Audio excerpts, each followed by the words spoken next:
Hello and welcome to another lesson on cell reference. In the two previous lessons, we are made to understand what the relative cell reference is and an absolute cell reference. To refresh your memory, a relative cell reference changes according to the position of the cell when it is copied, while an absolute cell reference remains locked. An absolute cell reference is used when the value that we will be using is constant. So today we are going to look at mixed cell reference. Mixed cell reference combines both absolute and relative reference. Either the column or the row will be locked, while one remains open and changes according to the position of the cell. Remember, when we're talking about absolute cell reference, we made mention of F4, which helps to lock the cell, which helps to create an absolute cell reference. But in this case, we will still use this F4 to toggle between absolute cell reference and mixed cell reference. So let's get started. Now we want to use this multiplication table to illustrate what mixed cell reference is all about. Now we want this side of the number to move from top to bottom, but we do not want it to move from left to right. So we are going to lock this column. Now this other side, we want it to move from left to right, but we do not want it to move from top to bottom. So we are going to lock this column. So now in mixed cell reference, if this column is locked, the row will be open. That means it is going to change relatively according to the cell position. If this row is locked here, the column will be open. That means this row will remain unchanged, while the column will change according to the position of that cell. Now let's get started. Start with an equal to sign. I will select the first one as usual here. Now, since we want only this column C to be locked, we are going to press our F4. When we press our F4 the first time, that's an absolute cell reference. This is a mixed cell reference. This one locks. Remember, if the dollar sign is before the number, you are locking the row.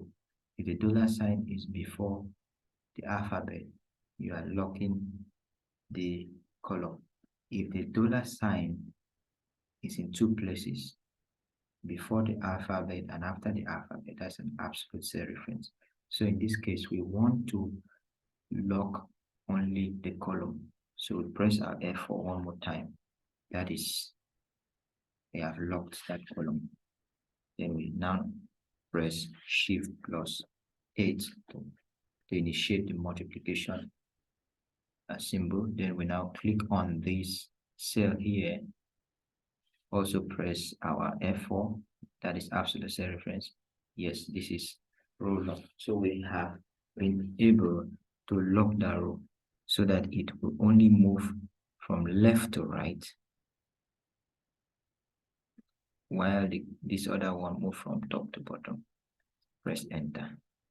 Since we've done it for the first one, look at that shaded box there, Take your cursor to it until the cross become thin, and then drag it to the right to the end of where we have 12, then drag it down. You can double click it from here, so you can see it has given us our multiplication table. Let me do that again. Since we do not want this, we just only want this cell to move from top to bottom. We are going to lock this cell. We are going to lock this column. The row will be moving while the column will remain unchanged. So start with an equal to sign. Click this cell. Press your F4. That is absolute cell reference. This one locks the dollar sign before the number locks the row, then dollar sign before the alphabet locks the column. I'll press Shift plus 8, then click this other one, cell D6.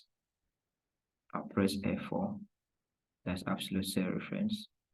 Yes, the dollar sign is before the number that has locked the row. Press enter.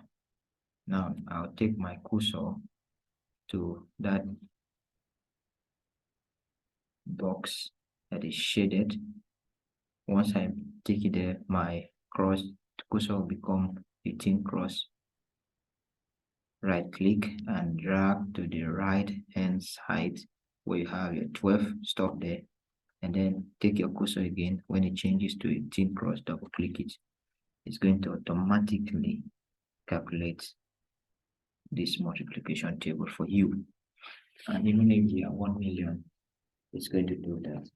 I hope this lesson makes a lot of sense. If you have any question, do let me know in the comment section. Thank you.